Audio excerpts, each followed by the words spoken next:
לפעמים כשאנחנו מסתכלים מהצד, נראה הכל די פשוט ובסדר. גם בעלי מקצוע שלא מהתחום נוטים לטעות הזאת. בסך הכל, נראה הכל פשוט. חתכת, הדבקת, ליטשת וקיבלת משטח יוקרתי. אבל לא. ברגע שבעל מקצוע לא שומר על הכללים של ייצור מסוימים, לא שומר על החוקים של הייצור, משטח עלול לאבד את היוקרה ואת הנראות שלו. לפרויקט הזה קיבלנו בקשה לתקן את הטעויות של היצרנים הקודמים ולהביא את המשטח למצב חדש. תיקון משטחים אקריליים כגון קוריאן די מזכיר את העבודה של רופא שיניים.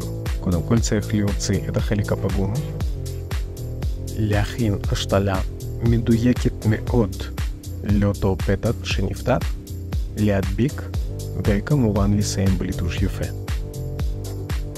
ועד כמה שזה נראה סופר פשוט, אתה צריך להיות מאוד מפוקס, מאוד מדויק, מאוד מקצוען, להבין את המטריה ממש לעומק, רק לאחר מכן אתה יכול לקרוא לעצמך בעל מקצוע. ובסוף אפשר לקבל תוצאה מושלמת.